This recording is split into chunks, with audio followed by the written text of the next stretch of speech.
Il y a quelques jours, j'ai entendu parler de la veille digitale. Je ne savais pas du tout ce que cela signifiait. J'ai donc fait des recherches sur Internet, mais ça ne m'a pas plus aidé. Alors, je me suis posé la question de savoir qui fait une veille digitale, comment elle se fait et pourquoi en faire une. J'ai contacté l'entreprise Samsung dans le but d'obtenir les réponses à mes questions. Et j'ai rencontré Eva, qui est responsable marketing digital chez Samsung. Bonjour Eva, merci d'avoir accepté cet entretien. Oui, bonjour Anaïs, avec plaisir. Je vais vous dévoiler tous les secrets de la veille digitale. Très bien. Pour commencer, est-ce que vous pouvez un peu vous présenter, nous expliquer votre métier et votre entreprise? Oui, je suis Eva Pichon-Martin, je travaille chez Samsung depuis plusieurs années et je suis ce qu'on appelle RMD, ça signifie responsable marketing digital. L'objectif de mon métier est de maximiser les points de contact entre l'internaute et la marque. C'est un métier qui comporte plusieurs aspects, je vais vous en citer quelques-uns. Tout d'abord, je m'occupe d'élaborer les grandes lignes de la stratégie de l'entreprise. Pour cela, je recueille des informations sur l'ensemble du marché, que ce soit les attentes de nos clients, la concurrence ou encore les évolutions des réglementations. Nous devons aussi promouvoir le lancement de nos produits. Pour ce faire, on doit élaborer un plan d'action marketing. Et pour finir, on doit acquérir et fidéliser les clients afin de maximiser le ROI en exploitant les outils du web marketing. Pardon, mais le ROI, qu'est-ce que c'est? Oui, le ROI, ça signifie en anglais Return on Investment ou en français le retour sur investissement. C'est tout simplement un indicateur de performance qui mesure la réussite de nos actions marketing. D'accord, merci. Un métier très diversifié. Oui, en effet, on ne s'ennuie jamais. Alors, la première question qui m'est venue en tête lorsque j'ai entendu parler de la veille digitale, c'est qu'est-ce que c'est? La veille digitale est tout simplement une surveillance permanente du marché et du web.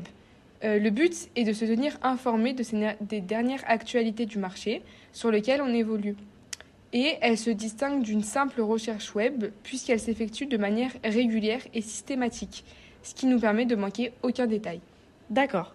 Mais à quoi cette veille digitale vous sert dans votre activité?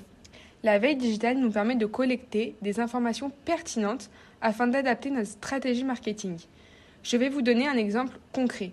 Par exemple, grâce à l'analyse de nos consommateurs sur les réseaux sociaux, nous savons que les gens qui utilisent le plus les téléviseurs QLED, c'est ceux qui sont concernés par le respect de l'environnement. Et ça, nous avons pu l'obtenir uniquement grâce aux avis et aux commentaires de nos clients sur les réseaux sociaux.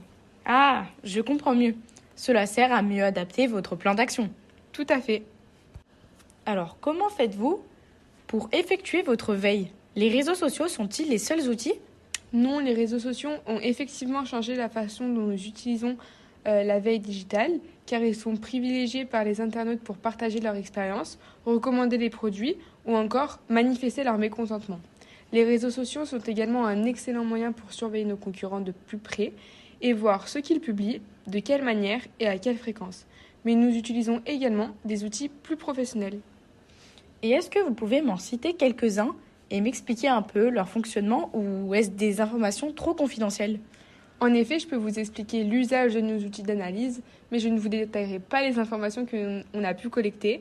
Je vais vous donner simplement des exemples très généralistes. Pas de souci, ça sera déjà très bien.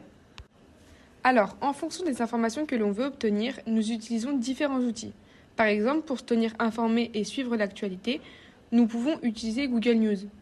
Pour récolter des informations plus fines sur les sentiments, les tendances de consommation et les intentions d'achat, Foresight est un excellent dispositif.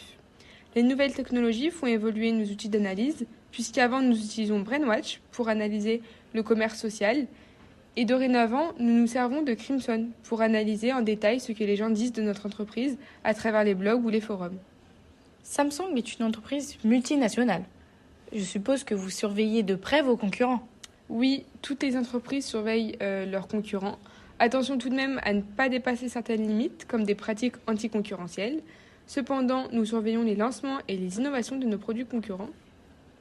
Concernant les concurrents, lorsque un concurrent lance un produit, l'objectif c'est de le contrer en lançant un produit similaire et plus performant peu de temps après lui.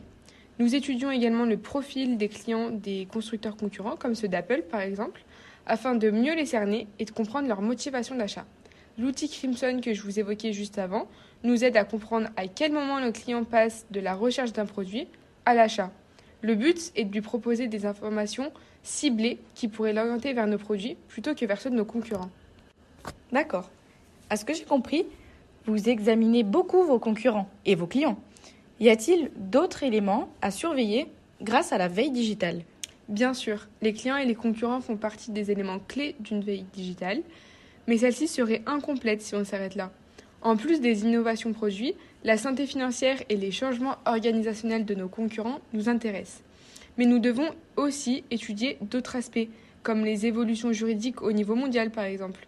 Récemment, l'Union européenne a voté pour un chargeur unique dès 2024. Seuls les USB-C seront mis en vente et en 2026, les ordinateurs portables seront aussi concernés. Les évolutions technologiques doivent aussi être surveillées de près.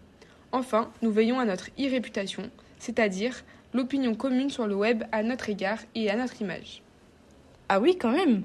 Je n'imaginais pas tout ce qu'on pouvait surveiller avec une veille digitale. C'est très intéressant. Je me pose une autre question. Y a-t-il des étapes ou un protocole à respecter lors d'une veille digitale ? Alors, chaque entreprise est libre de faire sa veille comme elle le souhaite, en fonction des informations qu'elle cherche à obtenir et de celles qu'elle a déjà. Nous, chez Samsung, nous n'avons pas vraiment de protocole, mais nous suivons des étapes lors de notre veille. Pour commencer, on définit d'abord le périmètre de nos informations, c'est-à-dire qu'on se fixe une échelle géographique et un secteur en particulier. Par exemple, est-ce qu'on regarde les normes juridiques ou plutôt les besoins des consommateurs ? On se fixe aussi plutôt une échelle géographique, donc est-ce qu'on regarde en Europe, aux États-Unis, au niveau mondial ? Une fois que cela est fait, on collecte toutes les informations grâce à nos outils, puis on qualifie notre document, c'est-à-dire qu'on regarde si c'est une image, un commentaire, une recommandation. Et après cela, on organise les informations collectées afin de les retrouver rapidement en cas de besoin. Et pour finir, la dernière étape est d'utiliser ou de partager son contenu. Bon, c'est clair, merci. Pour finir, j'ai une dernière question que j'ai à vous poser. Pourquoi est-il nécessaire de contrôler sa e-réputation lorsqu'on est une marque reconnue à l'international comme Samsung ? Alors, nous vendons de nombreux produits dans de nombreux pays. Si jamais un problème survient, nous devons réagir vite. Il ne faut pas oublier qu'un client insatisfait le dira à beaucoup plus de personnes qu'un client satisfait. Un bad buzz peut donc se créer et prendre de l'ampleur très rapidement. Nous n'avons pas le droit à l'erreur. C'est pourquoi nous devons surveiller les retours de nos clients, les avis et notre réputation en interne comme en externe. Très bien, merci. Bon, écoutez, on arrive à la fin des questions que j'avais à vous poser. Merci beaucoup de nous avoir permis de comprendre ce qu'était vraiment une veille digitale. Merci pour votre transparence et votre franchise. C'était un très bel entretien. Je suis ravie de vous rencontrer et de vous avoir parmi nous. Plaisir partagé, Anaïs. Merci beaucoup pour votre accueil et je reviendrai avec plaisir si vous avez d'autres questions sur le marketing. Parfait. Vous savez tout dès à présent. Je vous retrouve pour un prochain épisode. C'était Anaïs Soulet. Bonne journée à vous.